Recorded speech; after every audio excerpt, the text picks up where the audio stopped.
श्रीगणेशाय नमः। अथ आदित्यहृदयस्तोत्रम् ध्यानम्। ॐ जपाकुसुमसङ्कासं काश्यपेयं महाद्युतिं तमोरिं सर्वपापाघ्नं प्रणतोऽस्मि दिवाकरम्। ॐ श्री आदित्याय नमः। अथ आदित्यहृदयस्तोत्रम्। ततो युद्धपरिश्रान्तं समरे चिन्तया स्थितं रावणं चाग्रतो दृष्ट्वा युद्धाय समुपस्थितं। दैवतैश्च समागम्य दृष्टुमभ्यागतो रणम् उपगम्याब्रवीद्राममगस्त्यो भगवांस्तदा। राम राम महाबाहो शृणु गुह्यं सनातनं येन सर्वान् नरीन् वत्स समरे विजयस्यसे। आदित्यहृदयं पुण्यं सर्वशत्रुविनाशनं जयावहं जपं नित्यं अक्षयं परमं शिवम्। सर्वमङ्गलमाङ्गल्यं सर्वपापप्रणाशनं चिन्ताशोकप्रशमन आयुर्वर्धनमुत्तमम्।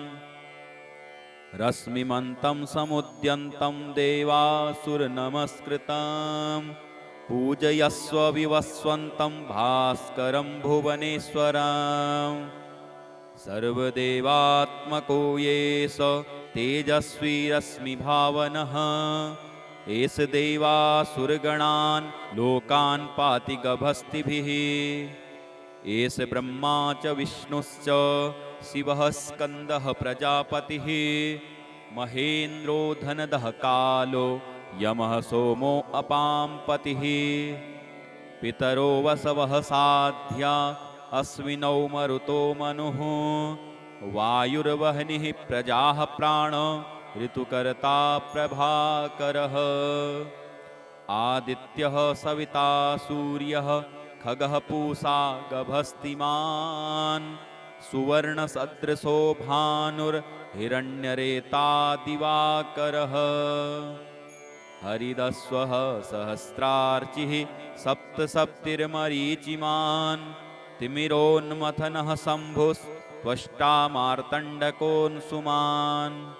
हिरण्यगर्भः शिशिरस्तपनो हस्करो रविः अग्निगर्भोदितेः पुत्रः शङ्खः शिशिरनाशनः। व्योमनाथस्तमोभेदि ऋग्जजुःसामपारगः घनवृष्टिरपां मित्रो विन्ध्यवीथिप्लवङ्गमः। आतपी मण्डली मृत्युः पिङ्गलः सर्वतापनः कविर्विश्वो महातेजा रक्तः सर्वभवोद्भवः। नक्षत्रग्रहताराणाम् अधिपो विश्वभावनः तेजसामपि तेजस्वी द्वादशात्मन्नमोऽस्तु ते। नमः पूर्वाय गिरये पश्चिमायाद्रये नमः ज्योतिर्गणानां पतये दीनाधिपतये नमः। जयाय जयभद्राय हरयस्वाय नमो नमः। नमो नमः सहस्रांशो आदित्याय नमो नमः। नम उग्राय वीराय सारंगाय नमो नमः। नमः पद्मप्रबोधाय प्रचण्डाय नमोऽस्तु ते। ब्रह्मेशानाच्युतेशाय सूरायादित्यवर्चसे भास्वते सर्वभक्ष्याय रौद्राय वपुषे नमः। तमोघ्नाय हिमघ्नाय शत्रुघ्नायामितात्मने कृतघ्नघ्नाय देवाय ज्योतिषां पतये नमः। तप्तचामीकराभाय हरये विश्वकर्मणे नमस्तमोभिनिघ्नाय रुचये लोकसाक्षिणे। नाशयत्ते स वयभूतं तमेष सृजति प्रभुः पायत्तेष तपत्तेष वर्षत्तेष गभस्तिभिः एष सुप्तेषु जागर्ति भूतेषु परिनिष्ठितः एष चैवाग्निहोत्रं च फलं चैवाग्निहोत्रिणाम् देवाश्च कृतवश्चैव क्रतूनां फलमेव च यानि कृत्यानि लोकेषु सर्वेषु परमप्रभुः एनमापत्सु कृच्छ्रेषु कान्तारेषु भयेषु च कीर्तयन् पुरुषः कश्चिन् नावसीदति राघव पूजयस्वेनमेकाग्रो देवदेवं जगत्पतिम् एतत्त्रिगुणितं जप्त्वा युद्धेषु विजयिष्यसि अस्मिन् क्षणे महाबाहो रावणं त्वं जहिष्यसि एवमुक्त्वा ततोऽगस्त्यो जगाम स यथागतम् एतत् श्रुत्वा महातेजा नष्टशोको भवत्तदा धारयामास सुप्रीतो राघवः प्रियतात्मवान् आदित्यं प्रेक्ष्य जप्त्वेदं परमहर्षमवाप्तवान् त्रिराचम्य शुचिर्भूत्वा धनुरादाय वीर्यवान् रावणं प्रेक्ष्य हृष्टात्मा जयार्थं समुपागतं सर्वयत्नेन महता वृतस्तस्य वधे भवत् अथ रविर्वदन्निरीक्ष्य रामं मुदितमनाः परमं प्रहस्यमाणः निशिचरपतिसंशयं विदित्वा सुरगणमध्यगतो वचस्त्वरेति ॐ श्री आदित्याय नमः श्रीसूर्याय नमः अथ सूर्यमण्डलाष्टकम् ॐ नमः सवित्रे जगदेकचक्षुषे जगत्प्रसूतिस्थितिनाशहेतवे त्रयीमयाय त्रिगुणात्मधारिणे विरञ्चि नारायण शङ्करात्मन नमोऽस्तु सूर्याय नमोऽस्तु रश्मये सहस्रशाखान्तसम्भवात्मने सहस्रयोगोद्भवभावभागिने सहस्रसङ्ख्यायुगधारिणे नमः यन्मण्डलं दीप्तकरं विशालं रत्नप्रभं तीव्रमनादिरूपं दारिद्र्यदुःखक्षयकारणं च पुनातु मां तत्सवितुर्वरेण्यं यन्मण्डलं देवगणैः सुपूजितं विप्रैः स्तुतं भावनमुक्तिकोविदं तं देवदेवं प्रणमामि सूर्यं पुनातु मां तत्सवितुर्वरेण्यं यन्मण्डलं ज्ञानघनं त्वगम्यं त्रैलोक्यपूज्यं त्रिगुणात्मरूपं समस्ततेजोमय दिव्यरूपं पुनातु मां तत्सवितुर्वरेण्यं यन्मण्डलं गूढमतिप्रबोधं धर्मस्य वृद्धिं कुरुते जनानां यत्सर्वपापक्षयकारणं च पुनातु मां तत्सवितुर्वरेण्यं यन्मण्डलं व्याधिविनाशदक्ष्यं यदृग्जजुःसामसु सम्प्रगीतं प्रकाशितं ये च भूर्भुवः स्वः पुनातु मां तत्सवितुर्वरेण्यं यन्मण्डलं वेदविदो वदन्ति गायन्ति यच्चारणसिद्धसङ्घाः यद्योगिनो योगजुषां च सङ्घाः पुनातु मां तत्सवितुर्वरेण्यं यन्मण्डलं सर्वजनैश्च पूजितं ज्योतिश्च कुर्यादिह मर्त्यलोके यत्कालकालाद्यमनादिरूपं पुनातु मां तत्सवितुर्वरेण्यं यन्मण्डलं विष्णुचातुर्मुखाख्यं यदक्षरं पापहरं जनानां यत्कालकल्पक्षयकारणं च पुनातु मां तत्सवितुर्वरेण्यं यन्मण्डलं विश्वसृजं प्रसिद्धम् उत्पत्तिरक्षाप्रलयप्रगल्भं यस्मिन् जगत्संहरतेऽखिलं च पुनातु मां तत्सवितुर्वरेण्यं यन्मण्डलं सर्वगतस्य विष्णोरात्मा परं धाम विशुद्धितत्त्वं सूक्ष्मान्तरैर्योगपथानुगम्यं पुनातु मां तत्सवितुर्वरेण्यम् यन्मण्डलं वेदविदो वदन्ति गायन्ति यच्चारणसिद्धसङ्गाः यन्मण्डलं वेदविदः स्मरन्ति पुनातु मां तत्सवितुर्वरेण्यम् यन्मण्डलं वेदविदोपगीतं यद्योगिनां योगपथानुगम्यं तत्सर्ववेद्यं प्रणमामि सूर्यं पुनातु मां तत्सवितुर्वरेण्यम् सूर्यमण्डलसुस्तोत्रं यः पठेत सततं नरः सर्वपापविशुद्धात्मा सूर्यलोके महीयते इति श्री भविष्योत्तरपुराणे श्रीकृष्णार्जुनसंवादे श्रीसूर्यमण्डलाष्टकम् ओम्। अथ सर्वरोगनाशक श्री सूर्यस्तवराजस्तोत्रम् विनियोगः। ॐ श्री सूर्यस्तवराजस्तोत्रस्य श्री वसिष्ठऋषिः अनुष्टुप् श्री सूर्यो देवता सर्वपापक्षयपूर्वक सर्वरोगोपशमनार्थे पाठे विनियोगः। अथ न्यासः। ॐ श्री वसिष्ठऋषये नमः शिरसि अनुष्टुप् छन्दसे नमः मुखे श्री सूर्यदेवाय नमः हृदि सर्वपापक्षयपूर्वक सर्वरोगापशमनार्थे पाठे विनियोगाय नमः अंजलौ। अथ ध्यानम्।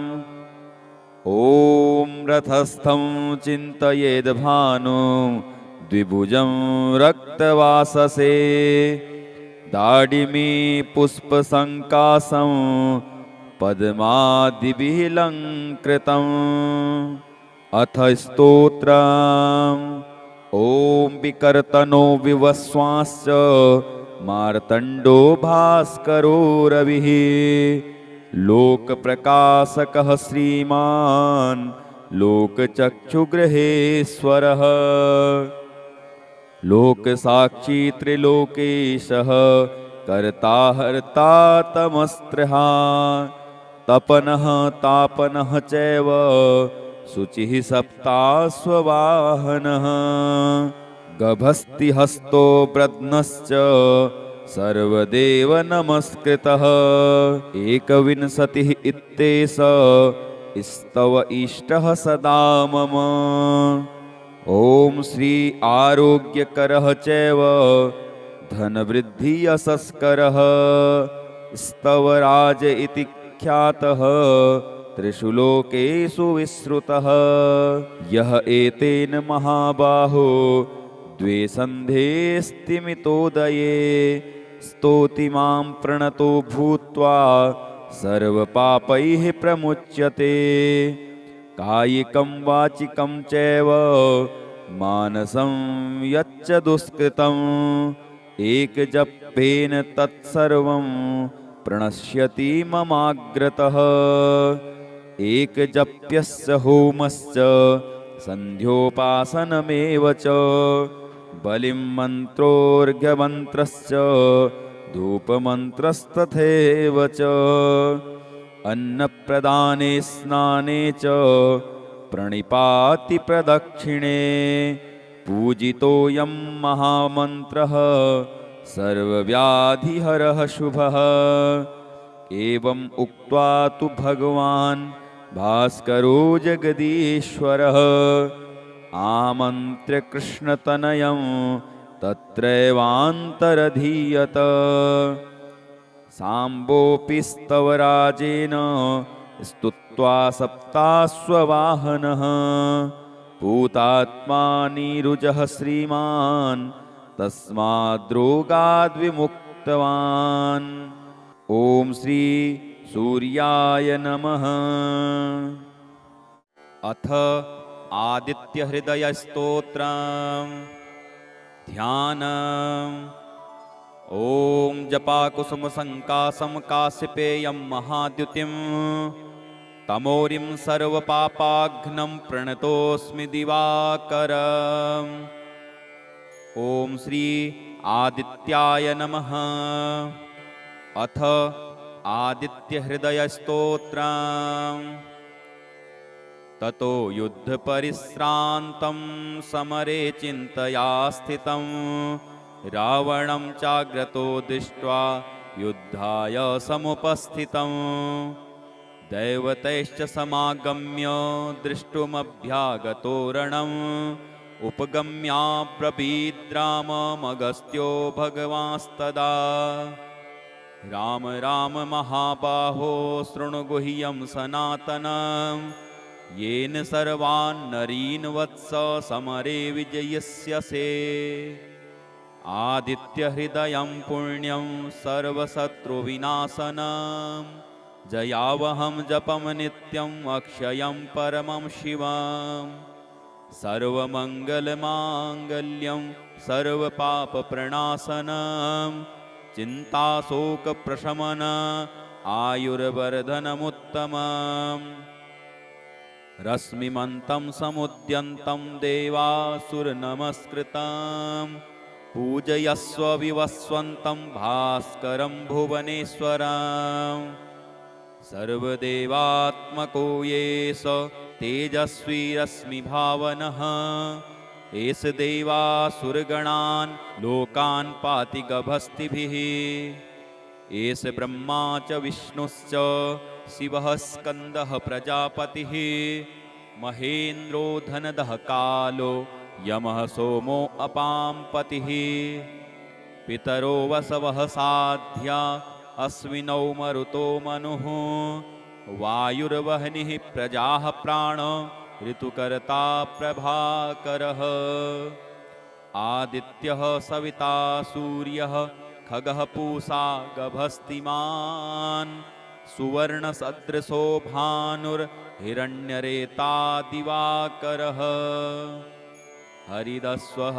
सहस्रार्चिः सप्तसप्तिर्मरीचिमान् तिमिरोन्मथनः शम्भुस्त्वष्टा मार्तण्डकोऽंशुमान् हिरण्यगर्भः शिशिरस्तपनो हस्करो रविः अग्निगर्भोदितेः पुत्रः शङ्खः शिशिरनाशनः व्योमनाथस्तमो भेदि ऋग्जजुःसामपारगः घनवृष्टिरपां मित्रो विन्ध्यवीथिप्लवङ्गमः आतपी मण्डली मृत्युः पिङ्गलः सर्वतापनः कविर्विश्वो महातेजा रक्तः सर्वभवोद्भवः नक्षत्रग्रहताराणाम् अधिपो विश्वभावनः तेजसामपि तेजस्वी द्वादशात्मन्नमोऽस्तु ते नमः पूर्वाय गिरये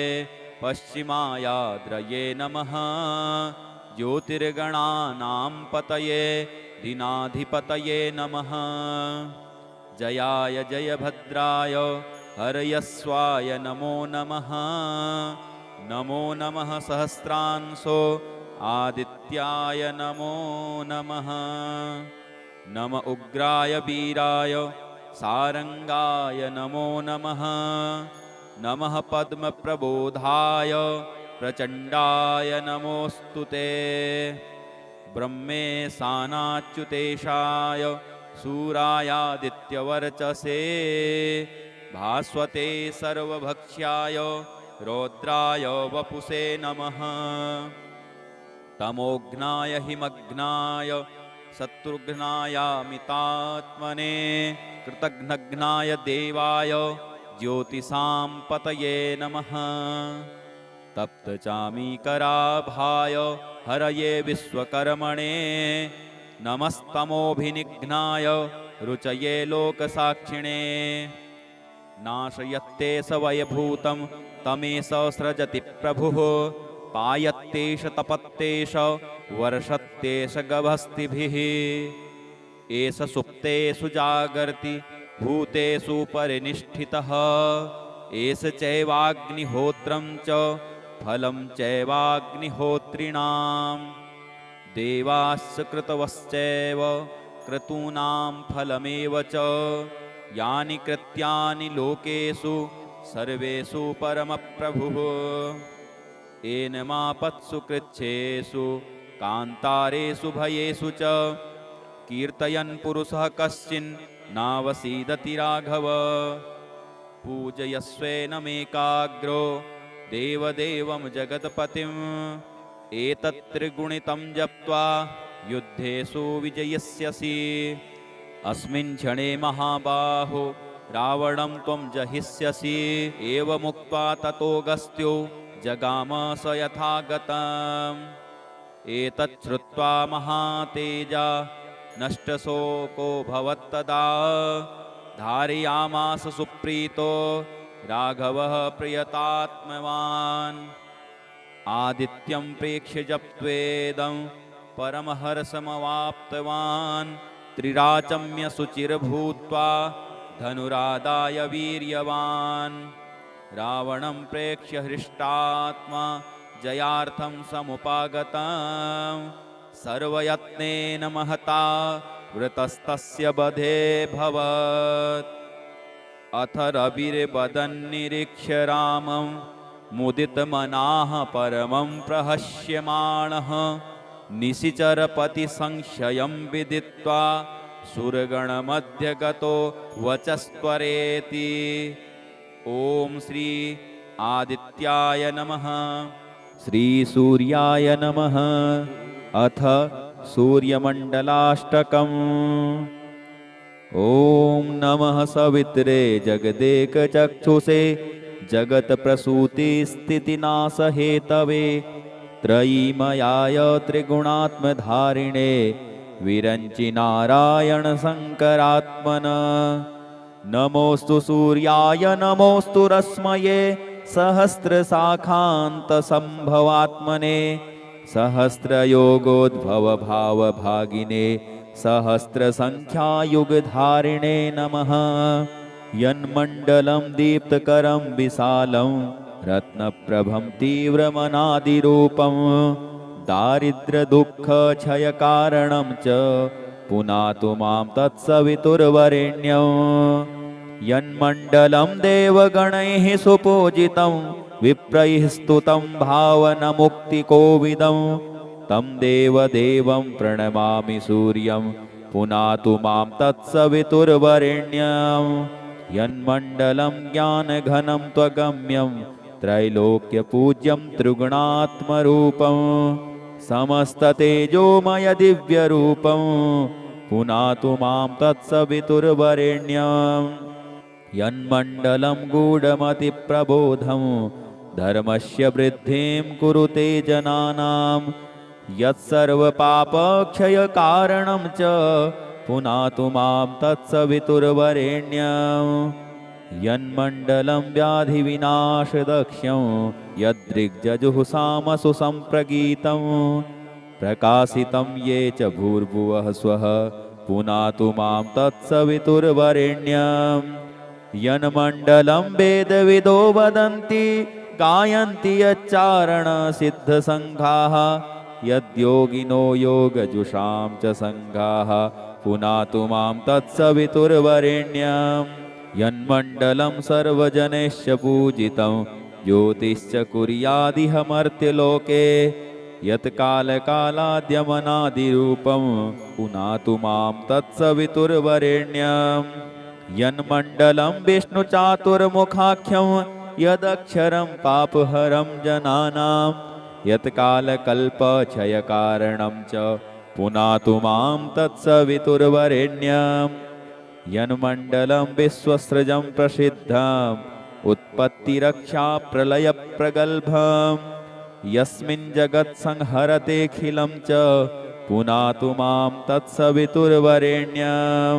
यन्मण्डलं सर्वगतस्य विष्णोरात्मा परं धाम विशुद्धितत्त्वं सूक्ष्मान्तरैर्योगपथानुगम्यं पुनातु मां तत्सवितुर्वरेण्यं। यन्मण्डलं वेदविदो वदन्ति गायन्ति यच्चारणसिद्धसङ्घाः यन्मण्डलं वेदविदः स्मरन्ति पुनातु मां तत्सवितुर्वरेण्यम् यन्मण्डलं वेदविदोपगीतं यद्योगिनां योगपथानुगम्यं तत्सर्ववेद्यं प्रणमामि सूर्यं पुनातु मां तत्सवितुर्वरेण्यम् सूर्यमण्डलसुस्तोत्रं यः पठेत सततं नरः सर्वपापविशुद्धात्मा सूर्यलोके महीयते। इति श्री भविष्योत्तरपुराणे श्रीकृष्णार्जुनसंवादे श्रीसूर्यमण्डलाष्टकम् ओम्। अथ सर्वरोगनाशक श्री सूर्यस्तवराजस्तोत्रम् विनियोगः। ॐ श्री सूर्यस्तवराजस्तोत्रस्य श्री वसिष्ठऋषिः अनुष्टुप् श्री सूर्यो देवता सर्वपापक्षयपूर्वक सर्वरोगोपशमनार्थे पाठे विनियोगः। अथ न्यासः। ॐ श्री वसिष्ठऋषये नमः शिरसि अनुष्टुप् छन्दसे नमः मुखे श्री सूर्यदेवाय नमः हृदि सर्वपापक्षयपूर्वक सर्वरोगापशमनार्थे पाठे विनियोगाय नमः अंजलौ। अथ ध्यानम्। ॐ रथस्थं चिन्तयेद्भानुं द्विभुजं रक्तवाससे दाडिमी पुष्पसङ्कासं पद्मादिभिः अलङ्कृतम्। अथ स्तोत्रम्।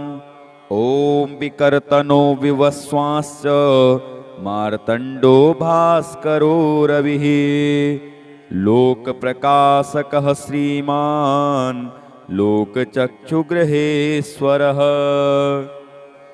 लोकसाक्षी त्रिलोकेशः कर्ता हर्ता तमस्त्रहा तपनः तापनः चैव शुचिः सप्ताश्ववाहनः गभस्तिहस्तो ब्रध्नश्च सर्वदेव नमस्कृतः एकविंशतिः इत्येष स्तव इष्टः सदा मम। ॐ श्री आरोग्यकरः चैव धनवृद्धि यशस्करः स्तवराज इति ख्यातः त्रिषु लोकेषु विश्रुतः यः एतेन महाबाहो द्वे सन्धे स्तिमितोदये स्तोति मां प्रणतो भूत्वा सर्वपापैः प्रमुच्यते कायिकं वाचिकं चैव मानसं यच्च दुष्कृतम् एकजप्येन तत्सर्वं प्रणश्यति ममाग्रतः एकजप्यस्य होमश्च सन्ध्योपासनमेव च बलिं मन्त्रोऽर्घ्यमन्त्रश्च धूपमन्त्रस्तथैव च अन्नप्रदाने स्नाने च प्रणिपाति प्रदक्षिणे पूजितोऽयं महामन्त्रः सर्वव्याधिहरः शुभः। एवम् उक्त्वा तु भगवान् भास्करो जगदीश्वरः आमन्त्र्य कृष्णतनयं तत्रैवान्तरधीयत साम्बोऽपि स्तवराजेन स्तुत्वा सप्ताश्ववाहनः पूतात्मा नीरुजः श्रीमान् तस्माद्रोगाद्विमुक्तवान्। ॐ श्री सूर्याय नमः।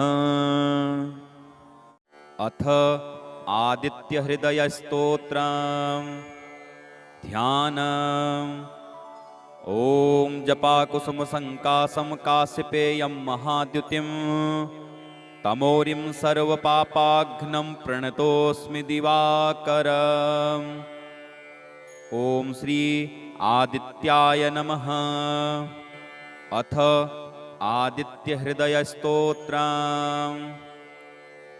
ततो युद्धपरिश्रान्तं समरे चिन्तया स्थितं रावणं चाग्रतो दृष्ट्वा युद्धाय समुपस्थितं। दैवतैश्च समागम्य द्रष्टुमभ्यागतो रणम् उपगम्याब्रवीद्राममगस्त्यो भगवांस्तदा। राम राम महाबाहो शृणु गुह्यं सनातनं येन सर्वान् नरीन् वत्स समरे विजयस्यसे। आदित्यहृदयं पुण्यं सर्वशत्रुविनाशनं जयावहं जपं नित्यं अक्षयं परमं शिवम्। सर्वमङ्गलमाङ्गल्यं सर्वपापप्रणाशनं चिन्ताशोकप्रशमन आयुर्वर्धनमुत्तमम्। रश्मिमन्तं समुद्यन्तं देवासुरनमस्कृतं पूजयस्व विवस्वन्तं भास्करं भुवनेश्वरम्। सर्वदेवात्मको येष तेजस्वी रश्मिभावनः एष देवासुरगणान् लोकान् पाति गभस्तिभिः।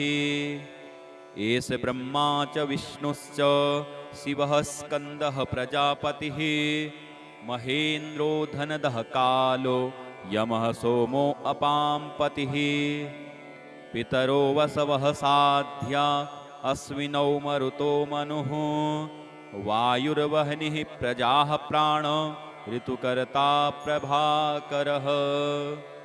आदित्यः सविता सूर्यः खगः पूषा गभस्तिमान् सुवर्णसदृशो भानुर्हिरण्यरेता दिवाकरः। हरिदस्वः सहस्रार्चिः सप्तसप्तिर्मरीचिमान् तिमिरोन्मथनः शम्भुस्त्वष्टा मार्तण्डकोऽंशुमान्। हिरण्यगर्भः शिशिरस्तपनो हस्करो रविः अग्निगर्भोदितेः पुत्रः शङ्खः शिशिरनाशनः।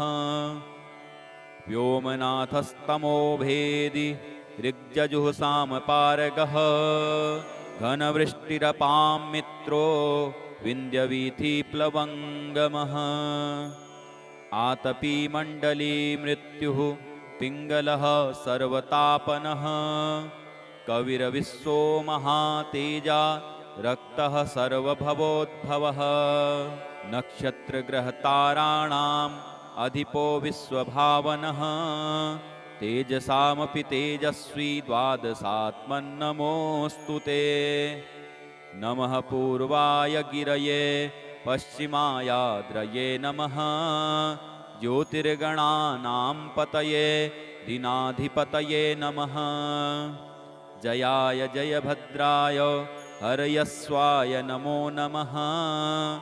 नमो नमः सहस्रांशो आदित्याय नमो नमः। नम उग्राय वीराय सारंगाय नमो नमः। नमः पद्मप्रबोधाय प्रचण्डाय नमोऽस्तु ते। ब्रह्मेशानाच्युतेशाय सूरायादित्यवर्चसे भास्वते सर्वभक्ष्याय रौद्राय वपुषे नमः। तमोघ्नाय हिमघ्नाय शत्रुघ्नायामितात्मने कृतघ्नघ्नाय देवाय ज्योतिषां पतये नमः। तप्तचामीकराभाय हरये विश्वकर्मणे नमस्तमोभिनिघ्नाय रुचये लोकसाक्षिणे। नाशयत्तेष वयभूतं तमेष सृजति प्रभुः पायत्तेष तपत्तेष वर्षत्तेष गभस्तिभिः। एष सुप्तेषु जागर्ति भूतेषु परिनिष्ठितः एष चैवाग्निहोत्रं च फलं चैवाग्निहोत्रिणां देवास्य कृतवश्चैव क्रतूनां फलमेव च यानि कृत्यानि लोकेषु सर्वेषु परमप्रभुः एनमापत्सु कृच्छ्रेषु कान्तारेषु भयेषु च कीर्तयन् पुरुषः कश्चिन्नावसीदति राघव पूजयस्वेनमेकाग्रो देवदेवं जगत्पतिम् एतत्त्रिगुणितं जप्त्वा युद्धेषु विजयिष्यसि अस्मिन् क्षणे महाबाहो रावणं त्वं जहिष्यसि एवमुक्त्वा ततोऽगस्त्यो जगाम स यथागतम् एतच्छ्रुत्वा महातेजा नष्टशोको भवत्तदा धारयामास सुप्रीतो राघवः प्रियतात्मवान् आदित्यं प्रेक्ष्य जप्त्वेदं परमहर्षमवाप्तवान् त्रिराचम्य शुचिर्भूत्वा धनुरादाय वीर्यवान् रावणं प्रेक्ष्य हृष्टात्मा जयार्थं समुपागतं सर्वयत्नेन महता वृतस्तस्य वधे भवत् अथ रविर्वदन्निरीक्ष्य रामं मुदितमनाः परमं प्रहस्यमाणः निशिचरपतिसंशयं विदित्वा सुरगणमध्यगतो वचस्त्वरेति ॐ श्री आदित्याय नमः। श्रीसूर्याय नमः। अथ सूर्यमण्डलाष्टकम्। ॐ नमः सवित्रे जगदेकचक्षुषे जगत्प्रसूतिस्थितिनाशहेतवे त्रयीमयाय त्रिगुणात्मधारिणे विरञ्चि नारायणशङ्करात्मन। नमोऽस्तु सूर्याय नमोऽस्तु रश्मये सहस्रशाखान्तसम्भवात्मने सहस्रयोगोद्भवभावभागिने सहस्रसङ्ख्यायुगधारिणे नमः। यन्मण्डलं दीप्तकरं विशालं रत्नप्रभं तीव्रमनादिरूपं दारिद्र्यदुःखक्षयकारणं च पुनातु मां तत्सवितुर्वरेण्यं। यन्मण्डलं देवगणैः सुपूजितं विप्रैः स्तुतं भावनमुक्तिकोविदं तं देवदेवं प्रणमामि सूर्यं पुनातु मां तत्सवितुर्वरेण्यं। यन्मण्डलं ज्ञानघनं त्वगम्यं त्रैलोक्यपूज्यं त्रिगुणात्मरूपं समस्ततेजोमय दिव्यरूपं पुनातु मां तत्सवितुर्वरेण्यं। यन्मण्डलं गूढमतिप्रबोधं धर्मस्य वृद्धिं कुरुते जनानां यत्सर्वपापक्षयकारणं च पुनातु मां तत्सवितुर्वरेण्यं। यन्मण्डलं व्याधिविनाशदक्ष्यं यदृग्जजुःसामसु सम्प्रगीतं प्रकाशितं ये च भूर्भुवः स्वः पुनातु मां तत्सवितुर्वरेण्यं। यन्मण्डलं वेदविदो वदन्ति गायन्ति यच्चारणसिद्धसङ्घाः यद्योगिनो योगजुषां च सङ्घाः पुनातु मां तत्सवितुर्वरेण्यं।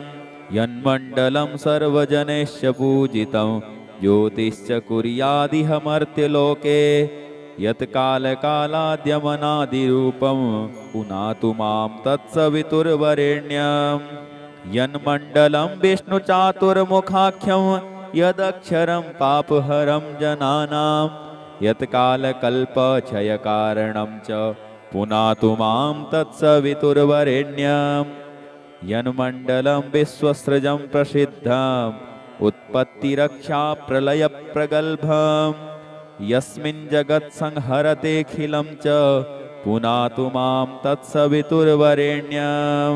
यन्मण्डलं सर्वगतस्य विष्णोरात्मा परं धाम विशुद्धितत्त्वं सूक्ष्मान्तरैर्योगपथानुगम्यं पुनातु मां तत्सवितुर्वरेण्यं।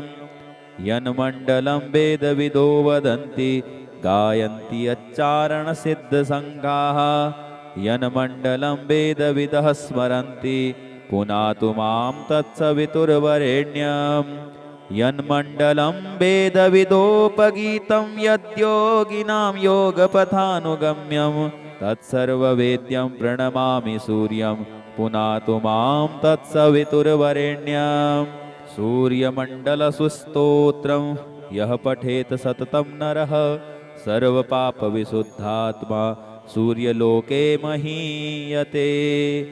इति श्री भविष्योत्तरपुराणे श्रीकृष्णार्जुनसंवादे श्रीसूर्यमण्डलाष्टकम् ओम्।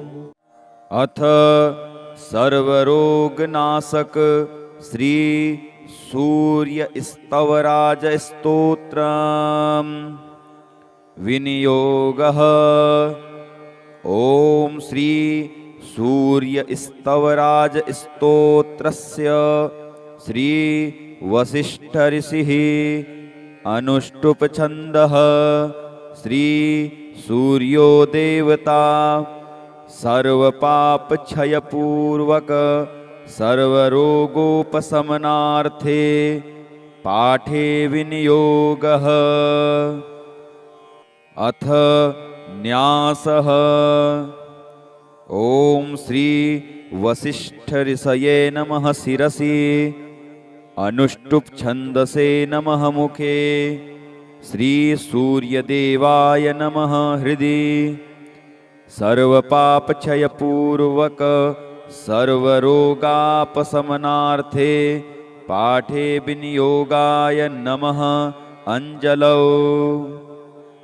अथ ध्यानम्।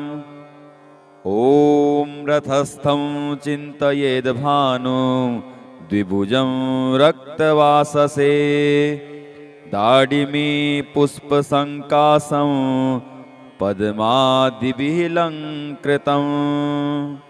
अथ स्तोत्रम्। ॐ विकर्तनो विवस्वांश्च मार्तण्डो भास्करो रविः लोकप्रकाशकः श्रीमान् लोकचक्षुगृहेश्वरः लोकसाक्षी त्रिलोकेशः कर्ता हर्ता तमस्त्रहा तपनः तापनः चैव शुचिः सप्ताश्ववाहनः गभस्तिहस्तो ब्रध्नश्च सर्वदेव नमस्कृतः एकविंशतिः इत्येष स्तव इष्टः सदा मम। ॐ श्री आरोग्यकरः चैव धनवृद्धि यशस्करः स्तवराज इति ख्यातः त्रिषु लोकेषु विश्रुतः यः एतेन महाबाहो द्वे सन्धे स्तिमितोदये स्तोति मां प्रणतो भूत्वा सर्वपापैः प्रमुच्यते कायिकं वाचिकं चैव मानसं यच्च दुष्कृतम् एकजप्येन तत्सर्वं प्रणश्यति ममाग्रतः एकजप्यस्य होमश्च सन्ध्योपासनमेव च बलिं मन्त्रोऽर्घ्यमन्त्रश्च धूपमन्त्रस्तथैव च अन्नप्रदाने स्नाने च प्रणिपाति प्रदक्षिणे पूजितोऽयं महामन्त्रः सर्वव्याधिहरः शुभः। एवम् उक्त्वा तु भगवान् भास्करो जगदीश्वरः आमन्त्र्य कृष्णतनयं तत्रैवान्तरधीयत साम्बोऽपि स्तवराजेन स्तुत्वा सप्ताश्ववाहनः पूतात्मा नीरुजः श्रीमान् तस्माद्रोगाद्विमुक्तवान्। ॐ श्री सूर्याय नमः।